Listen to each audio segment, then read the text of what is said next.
Bonjour à tous et bienvenue sur Canal Austral, bienvenue cette semaine aussi dans cette émission Zigzag, l'émission culturelle où on parle un petit peu politique ces derniers temps, bien entendu l'actualité oblige. Ici même Bassin-Labour dans cet endroit un petit peu vert, oui, mais le vert représente l'Est. Et l'invité que l'on a aujourd'hui qui nous a rejoint cet après-midi ici, lui, il vient de l'Est, mais de l'Est bien profond, hein. Il s'appelle Monsieur Patrick Célie, maire de la commune de Saint-Benoît. Bonjour Monsieur Patrick Célie. Bonjour Monsieur Coindin. Merci d'être venu aujourd'hui avec nous, de faire ce long chemin, parce que pour trouver ici, c'est un petit peu compliqué et ça nous fait vraiment plaisir de vous avoir avec nous cet après-midi. Merci de votre invitation, c'est avec plaisir que il est là aujourd'hui. Après, nous n'est pas si loin, hein, Saint-Benoît, Sainte-Suzanne. Voilà. C'est pas comme les Français, quand ils doivent partir voir la famille, il faut faire 300-400 km. Hein, ici, non, on n'est pas très loin, les distances sont pas très loin. Hein. 41 ans. Hein? Ce qui fait que, je disais tout à l'heure à vos collègues qui sont là, parce qu'ils sont nombreux là aujourd'hui, que vous faites partie des 5% des maires en France, parce qu'il faut savoir qu'il y a à peu près 35 000 maires en France, des 5% des maires les plus jeunes. Pour vous, c'est quoi? C'est un atout ou bien un handicap? Alors, c'est un atout parce que c'est vraiment une volonté qu'on a eue de renouveler aujourd'hui, et c'est un atout parce que aussi on incarne peut-être une vision. Attends, on va recommencer. Oui. Non, le micro là, il faudra le changer la prochaine fois. Il n'y a que moi qui sais manier mon micro. Hein. Richard, je reprends atout ou handicap. Okay. Atout ou handicap? Alors pour moi, c'est un atout et c'est une vraie volonté de ma part d'avoir tenté l'année dernière aux élections municipales d'imposer une nouvelle génération de femmes et d'hommes politiques avec une moyenne d'âge qui est très basse dans l'équipe majoritaire municipale de Saint-Benoît. La moyenne d'âge, elle doit tourner autour de 40 ans. Et je pense que c'est un atout parce qu'il peut permettre à nous d'avoir une nouvelle vision du développement de la Réunion. Et si nous voulons préparer la Réunion de dans 10 ans, 15 ans, 20 ans ou 30 ans, eh bien, je pense qu'à notre âge, eh bien, on peut mieux effectivement préparer ce projet réunionnais. Et la Réunion est un pays jeune aussi, puisque 38% des gens, en tout cas des électeurs inscrits à moins de 35 ans, hein, donc ce qui fait que c'est un bon panel de personnes qui adhèrent à une jeunesse, alors que énormément des gens qu'on appelle entre guillemets les dinosaures de la politique, on a vu de plus en plus partir pour laisser la place à des jeunes avec un esprit nouveau, avec des projets aussi qui sont nouveaux. À la mairie de Saint-Benoît, des projets, c'est pas ça qui manque. Oui, il y en a beaucoup, mais c'est parce que jusqu'à présent, Saint-Benoît elle est restée un petit peu dans le fait noir. Beaucoup de bénédictins l'a dit à nous l'année dernière que Saint-Benoît était une ville morte. Il n'y avait plus d'animation, plus d'activité, et donc il a fallu proposer un vrai projet pour redynamiser notre commune. Et donc oui, des projets, il y en a beaucoup.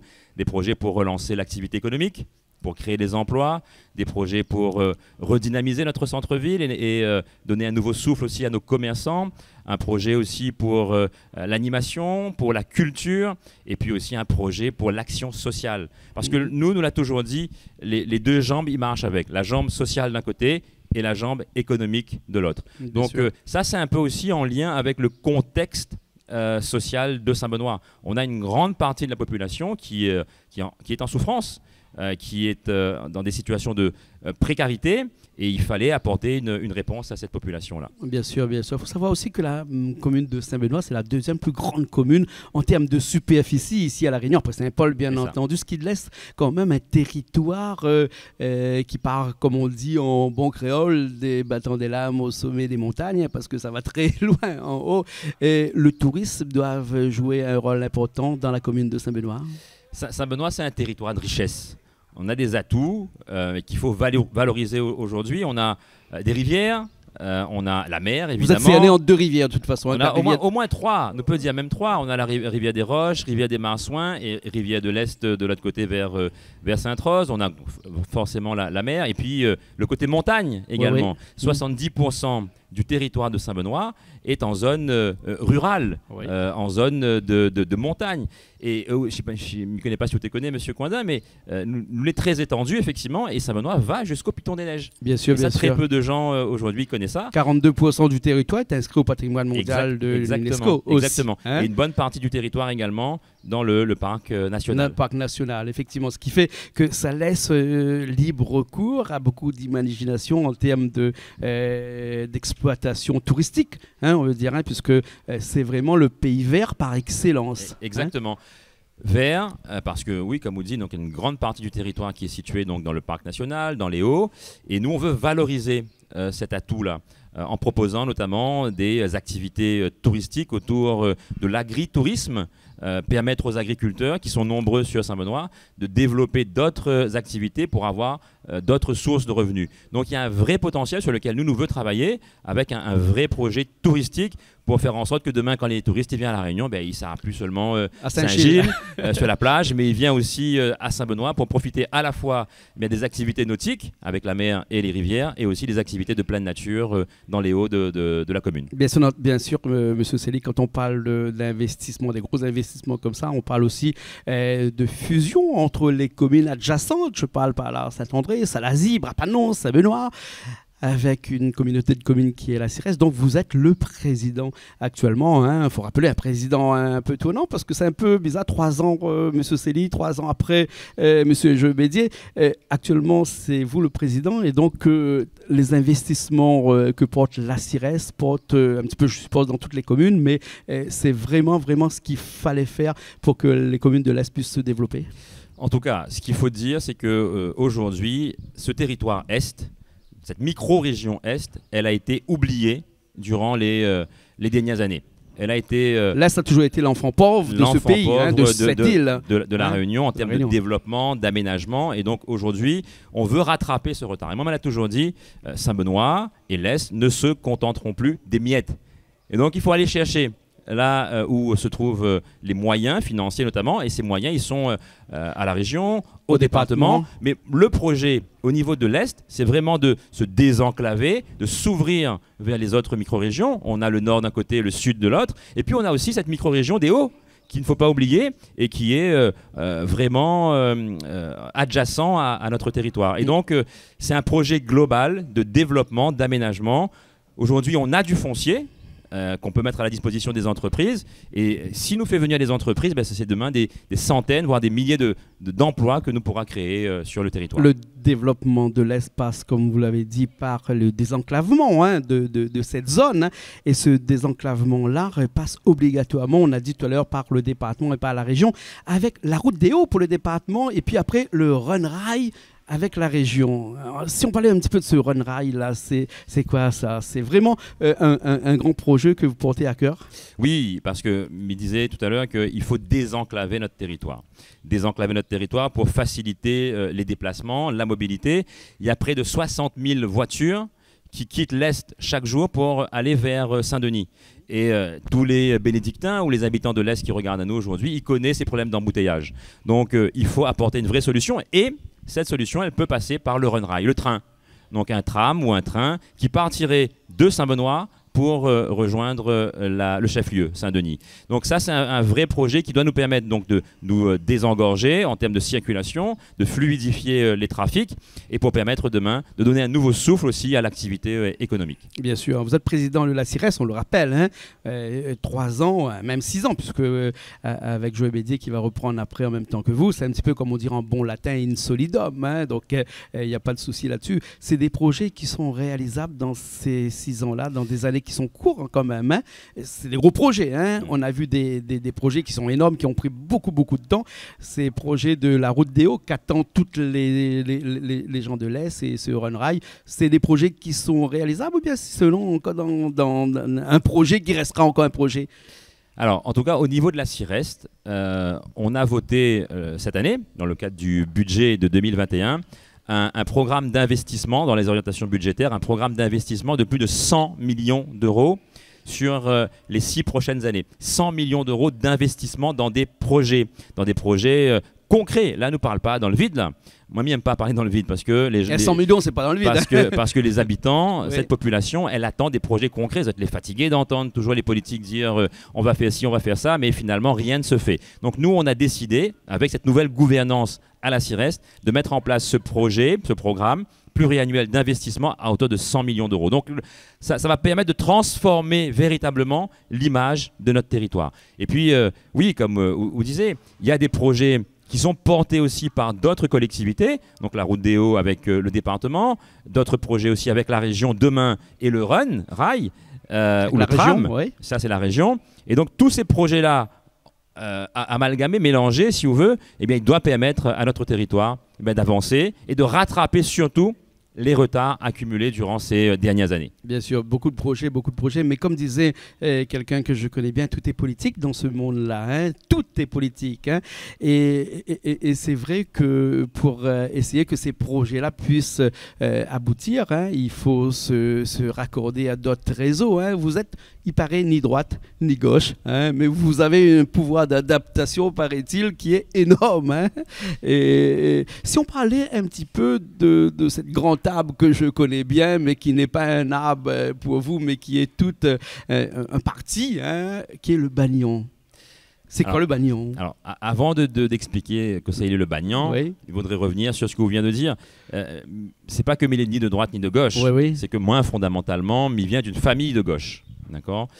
Et dans le projet municipal qu'on a porté l'année dernière, on a voulu créer le rassemblement. Ouais. Le rassemblement de femmes et d'hommes, de gauche et de droite, mais qui portent finalement un même objectif. Et cet objectif, c'était de redresser la ville de Saint-Benoît. Et à travers Bagnon, donc ce que vous venez d'évoquer, c'est aussi le projet que nous veut présenter à la population, c'est-à-dire un rassemblement au sein d'un parti politique, parce que Bagnon, ça veut dire bâtir notre île ensemble. C'est un parti politique qu'on a créé à Saint-Benoît l'année dernière.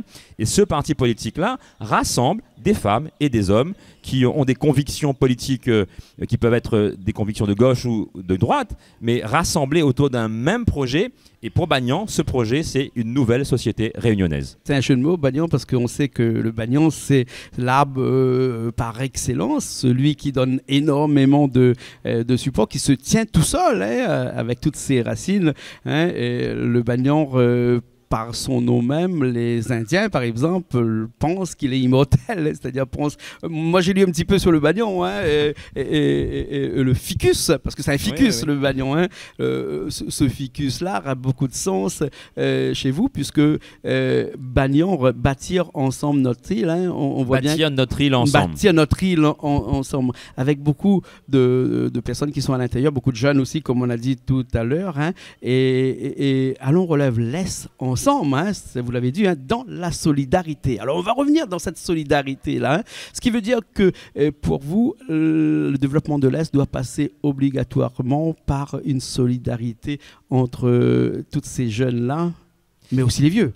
Oui. Alors comme il disait, le projet qu'on doit porter, c'est un projet qui doit apporter une réponse à toute notre population. Et dans cette population, oui, il y a beaucoup de jeunes, et beaucoup de jeunes aujourd'hui en souffrance qui sont demandeurs d'emploi, qui ont besoin d'activité. Et donc ça aussi, il faut nous apporter une réponse. Et cette activité nous peut apporter à travers l'aide aux entreprises, l'aide au développement économique pour créer de l'emploi. Et puis aussi, dans cette population, il y a nos anciens, nos arboutans, nos gramouns. Et à eux aussi, il faut apporter une solution. Donc le projet qu'on porte à travers Bagnon, c'est un projet solidaire qui apporte des réponses à toute la population réunionnaise. Il faut nous arrêter d'oublier que dans les hauts, dans les bas, il y a des jeunes, des anciens, des gramouns qui ont besoin du soutien de l'action publique. Et nous, en tant que politiques, en tant que jeunes élus, nous devons répondre à toute cette population-là. Bien sûr, ni à droite ni à gauche, tout à l'heure on disait, hein, mais ce qui veut dire que ça rend la vision des choses un petit peu plus large, parce que vous pouvez y aller avec un petit peu tout le monde. Hein, et on est vu là que vous soutenez Erika Barège pour les élections régionales 2021. C'est vraiment un choix personnel, un choix d'équipe, ou bien sinon un choix de Bagnon? Alors, moi, je ne fais jamais de choix personnel. Ce n'est pas moi qui décide de tout. On est une vraie équipe aujourd'hui à Saint-Benoît. Et c'est l'équipe qui a décidé d'apporter son soutien à travers Bagnon à la candidature d'Erika Barège à cette élection régionale. C'est un vrai choix de raison, puisque nous considérons que Erika Barège est la seule aujourd'hui qui est à même de prendre la présidence de notre territoire pour les années à venir, parce qu'elle porte un vrai projet solidaire pour l'ensemble des régions de la Réunion, et aussi pour l'Est, parce que Erika Barège a compris qu'il y avait un vrai retard qui a été pris dans l'Est, donc elle est prête dans son projet à faire en sorte que nous rattrape notre retard. Et puis c'est une femme qui est compétente. Elle a été ministre des Outre-mer, députée, elle est aujourd'hui maire du chef-lieu de la Réunion, une commune de près de 120 000 habitants. Donc les compétences, elle les a, les qualités également, c'est une femme de cœur. Et moi, elle est bien placée pour en parler, parce qu'à plusieurs reprises, on a eu l'occasion de traverser les rues de Saint-Benoît avec elle, et on voit tout de suite que c'est quelqu'un qui aime la population, qui aime le peuple réunionnais, voilà. et qui a envie de faire en sorte que la Réunion demain y avance. Surtout à la région, et quand même la collectivité par excellence qui investit énormément. Et c'est vrai que la région, depuis quelques temps, on a l'impression que l'Est a été un petit peu oublié. C'est pour ça que je disais tout à l'heure que l'Est est un petit peu l'enfant pauvre de notre île. Et avec Erika Barège qui va arriver au pouvoir avec à peu près 850 millions d'euros qui est le budget du département. Il y aura peut-être un petit peu pour l'Est, de la région, 1 150 000 pour le département, mais 1 milliard 150 millions pour le département. Merci de me rattraper. Est-ce que vos projets, les projets qui sont portés par Bagnan, vont être écoutés par Erika Barège, et que si Erika Barège arrive au pouvoir en fin juin, il y aura quand même un développement de l'Est qui sera significatif? C'est pour cette raison que nous l'avons décidé avec Bagnan de rejoindre Erika Barège, parce qu'elle a fait le choix d'accorder une place importante dans son projet régional au développement de l'Est. Donc oui, il y a des propositions dans ce projet, dans ce programme, qui doivent permettre demain à notre territoire de rattraper l'ensemble de ces retards structurels. Parmi les propositions que nous avons formulées, c'est ce désenclavement de l'Est à travers le train. Il y a aussi la création de plus de zones d'activité économique, c'est-à-dire mettre des terrains, du foncier, à la disposition des entreprises, pour que ces entreprises viennent installer Azote dans l'Est, à Saint-Benoît, Saint-André, Brabant. C'est pas le foncier qui manque. Et c'est pas le foncier qui manque aujourd'hui, et qui manque parce que dans les autres régions, il n'y en a quasiment plus du foncier. Donc si les entreprises veulent se développer, ça sera dans l'Est. Maintenant, c'est au tour de l'Est de se développer à travers, encore une fois, ce désenclavement, la création de zones d'activité économique pour les entreprises et des créations d'emplois derrière, à travers aussi des centres de formation pour préparer notre jeunesse réunionnaise à pouvoir intégrer ensuite le monde professionnel. Donc voilà un peu le projet global. Et puis il y a aussi les compétences de la région, elles sont multiples. Bien sûr. Donc on a la compétence en matière de développement économique, en matière de formation, en matière de culture également. Saint-Benoît, l'Est, c'est une terre de culture. L'identité créole réunionnaise, il vient aussi un peu de notre territoire. Ça ne s'arrête pas au Bichico Lecci. À Saint-Benoît, c'est l'usine sucrière de Beaufort, oui. La canne à sucre. Donc cette identité-là, réunionnaise et créole, elle est ancrée chez nous, dans notre territoire. Et nous voulons utiliser ces atouts culturels que nous avons là pour valoriser et mettre en place un vrai projet culturel pour apprendre notre histoire à nos enfants et demain à nos petits-enfants. Bien sûr. Alors, monsieur le maire, on parle beaucoup de combinaison d'énergie, mais quand on parle de combinaison d'énergie, c'est des énergies avec la région et le département. On va parler tout de suite là. Monsieur Patrick Sely soutient des candidats dans l'Est de la Réunion, notamment du côté de Saint-Benoît, la plaine des Palmistes. Alors, Saint-Benoît, aujourd'hui, on est coupé en deux. Oui. Il y a deux cantons. Le canton 7, qui comprend Saint-Benoît et la plaine des Palmistes, et le canton 8, qui comprend Sainte-Anne, Beaufort, La Confiance et Sainte-Rose, et ça va jusqu'à Saint-Philippe. Donc c'est le plus grand canton du département, le canton 8. Et donc je soutiens des candidats avec l'équipe municipale. Sur le canton 7, c'est Augustin Casal, qui est mon 3e adjoint à la mairie de Saint-Benoît, en charge de la politique de la ville, qui porte finalement le projet pour ces élections départementales. Il est en binôme avec une dame de la plaine des Palmistes qui s'appelle Sophie Arzal. Et sur le canton 8, le candidat que nous soutient, c'est Bruno Robert, jeune agriculteur de 37 ans, qui là aussi a un vrai projet de développement pour ce territoire. Ouais. Donc, quand je parlais de combinaison d'énergie entre le conseil départemental et la région, c'est vraiment qu'il faudrait solidairement lier les deux pour faire en sorte que l'Est puisse développer. La Réunion est vraiment un pays vraiment à part parce que c'est vraiment l'endroit où on a une région et un département. Une région et un département. Hein. C'est vraiment quelque chose qui est à part. Vous pensez qu'un jour ou l'autre, il y aura une fusion entre les deux et que le département deviendra la région ou bien la région deviendra le département, hein, qui sait? Dans le projet que Bagnan porte, il y a cette proposition-là. Cette proposition qui consiste à avoir un changement institutionnel. Oui, à mon avis, ça c'est l'idée qu'on porte. 2 collectivités, aujourd'hui, c'est trop pour notre territoire. Donc nous, on porte plutôt le projet d'une assemblée unique dans les années à venir. Mais tout ça, il faut le préparer. Il faut construire les bases, les fondations de ce changement institutionnel. Mais à mon sens, cette assemblée unique, elle doit permettre à nous, Réunionnais, d'apporter des solutions, à nos problèmes réunionnais. Ouais. Le slogan de Bagnan, c'est ça, c'est des solutions réunionnaises aux problèmes réunionnais. Il faut que nous arrêtions d'attendre que tout vienne de Paris.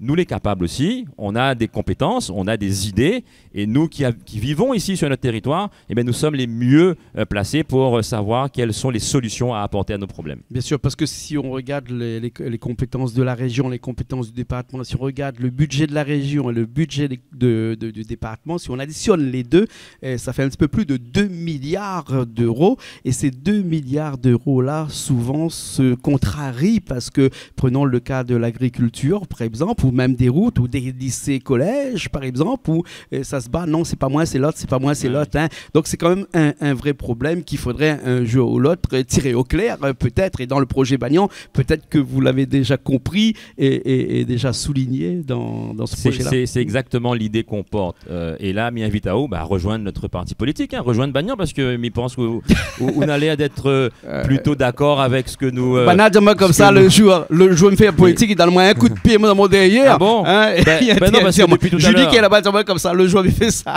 Parce que depuis tout à l'heure, quand m'y entend parler, M. Coindin, on a l'impression qu'on est un membre de Bagnan, vraiment. Hein. Donc oui, Bagnan, c'est ça, c'est comment utiliser plus efficacement tous ces fonds qui sont aujourd'hui d'une part à la région et d'autre part au département pour un vrai développement de notre territoire. Il n'est pas normal que depuis 20 ans, la Réunion n'a pas évolué, n'a pas bougé. On a toujours le même taux de chômage qu'il y a 20 ans, plus de 20%. Et chez les jeunes, c'est encore plus important. Donc ça veut dire que les solutions qui ont été apportées jusqu'à présent, ce n'étaient pas les bonnes solutions. Donc à un moment donné, il faut qu'on soit capable et qu'on ait aussi le courage de se dire il faut changer la façon de faire. Et il faut donner un coup de pied dans une fourmilière, et il connaît quand on donne un coup de pied dans une fourmilière, il fait mal parce que fourmi, il morde. Hein. Exactement. Voilà, exactement. Nous allons changer un petit peu de sujet puisque nous arrivons à la fin de cette émission, Monsieur le maire, si vous voulez bien. Patrice Célie, hein, qui est Monsieur le maire actuellement, mais qui est aussi candidat à la région, hein, et qui a aussi des candidats au département. On va parler d'un sujet qui est quand même assez grave là, à la fin de cette émission, qui est l'absentéisme. C'est-à-dire que ces gens qui ne vont pas voter. Or, un pays où les gens ne votent pas, parce qu'on a vu, il y a des maires qui ont été élus avec 15% des votes. C'est affreux. Hein. Il faut appeler un chat, c'est pas normal. Une démocratie ne peut pas se mettre en place avec 15%. C'est-à-dire que les gens ne peuvent pas se plaindre demain que la politique ne leur apporte rien et que leur pays ne fonctionne pas s'ils n'ont pas été au vote. Qu'est-ce que M. Patrick Célie peut dire à tous ces gens qui nous regardent pour que, le 20 juin, prenez la peine d'aller voter. Prenez la peine de vous exprimer, puisque voter, c'est un droit, mais aussi un devoir. Mais on a l'impression que les gens ont oublié ce devoir-là. Non, moi, il voudrait dire que il comprend parfaitement aujourd'hui les gens qui n'ont plus envie d'aller voter. Parce qu'ils ne se sentent plus représentés par la classe politique actuelle. C'est une classe politique qui est vieillissante.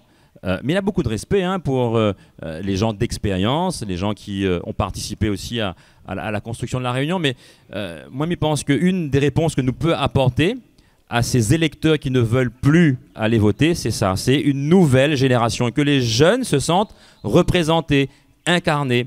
Et pour ça, il faut qu'il y ait des jeunes femmes et hommes qui acceptent de se présenter à des élections. Mais après, il ne faut pas simplement se dire on se présente à une élection, il faut avoir un projet derrière et arrêter de faire des promesses qui ne seront jamais tenues. Donc oui, mais comprend d'un côté ces électeurs qui ne veulent plus aller voter parce qu'ils ne se sentent plus représentés, mais de l'autre côté, c'est à nous aussi, en tant que responsables politiques, d'incarner, d'apporter une réponse, une solution et d'incarner cette nouvelle génération. C'est ce qu'on fait à travers Bagnan, c'est ce qu'on essaye aussi de faire sur la liste d'Erika Barège, parce que la liste d'Erika Barège, elle a une moyenne d'âge de 43 ans.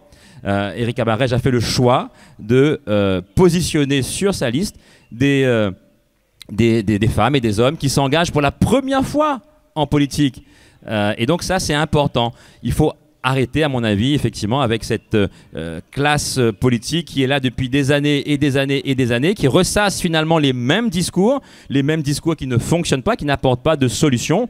Et c'est ce que nous, à travers Bagnan, nous veut essayer d'apporter. D'accord. En tout cas, merci beaucoup, monsieur le maire. Merci beaucoup, monsieur Patrick Célie. Patrice Célie. Pas Patrick, il n'y a pas de K là, il y avait S-C-E. Voilà. En tout cas, il paraît qu'on cuisine bien. Alors, ne me connais pas, on va goûter tout à l'heure, donc on va dire moins s'il est bon. Là-bas, de l'autre côté, on a fait un petit boucané pommes de terre, hein, parce que chez Zot, avec toutes ces chaînes là, on a beaucoup de jeunes d'agriculture qui sont là avec nous. On a ramène des patates, des maniocs, un petit peu de tous les légumes de notre plantation, parce que c'est des professionnels aussi, hein, et on cuisine un petit peu. C'est d'après le coup de cuillère aussi qu'on voit un petit peu qu'on cuisine là tout à l'heure, tout de suite après l'émission. Là, on va voir l'émission de cuisine, on va voir où cuisiner. En tout cas, merci beaucoup. Alors, mais ne connais pas si m'y cuisine bien, mais en tout cas, m'y adore manger. Ouais. Donc là, il est pressé d'aller goûter effectivement au plat que nous l'a préparé. Merci en tout cas, M. Coinet, de votre invitation. Merci à vous. Hein, et puis après, nous retrouvons une prochaine fois. Et puis après, le vin surtout, hein, sur la liste d'Erika Barège. Merci. Ok, merci. Et nous retrouvons la semaine prochaine dans une nouvelle émission Zigzag, toujours sur Canal Austral.